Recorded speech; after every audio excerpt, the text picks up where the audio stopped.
Mau kalau lapang dessert kalau Bella wajib mai tang ni hampa. Factory dessert dekat Bertam. Keluar je pada tol Bertam tu, hampa tulis je factory dessert. Wajib jumpa. Ingat kata factory dessert lah ni. Ni Bella mai dah tu ni mai pula. Depa habaq kata depa nak launching depa punya tiramisu sendiri. Masuk tengok macam-macam ada. Tapi mission kita hari ni apa dia?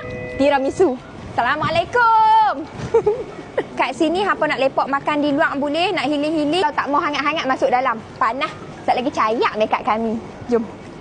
Ada aircon. Ada aircon. Ada kopi, ada iced tea, ada macam-macam. Cheese in cup. Apa nama. Macam-macam lah. Datang apa hak virus semua datang ni. Ni kita panggil nafsu. Hampa tengok. Mai nak makan tiramisu. Tapi ni. Apa ini? Wait, tiramisu dia jenis yang ada kek coklat dekat bawah. Dia bukan yang pakai biskut semata-mata. Dia ada kek coklat. Lepas tu baru dia biskut, baru dia ada macam cheese macam tu. Cheese dia 2 layer. Bismillahirrahmanirrahim. Aduh. Yo ha.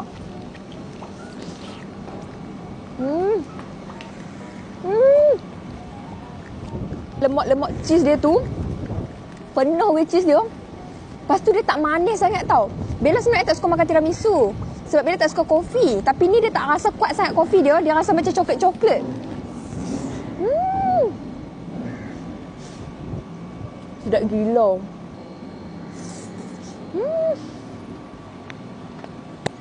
Nak sebut macam mana croissant? Tak tahulah. Croissant ribbon ni. Jenis ribbon. Dia main dengan ayak. Mai pekatnya. Berok tak keras mampu.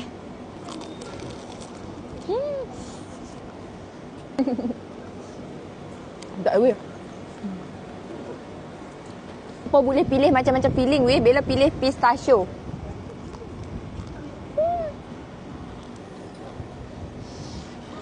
Bahagianya. Tu dia hampa tu. Croissant wagyu.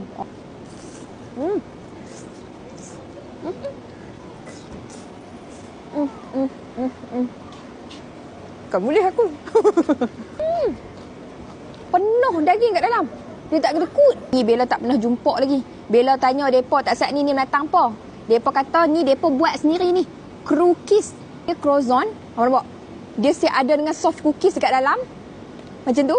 Kat atas pun ada lagi. Macam burger weh.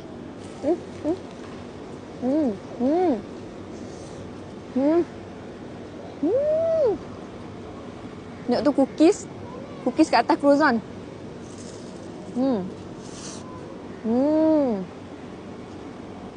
Untuk viral lah ni. Aduh dia. Mochi cheesecake.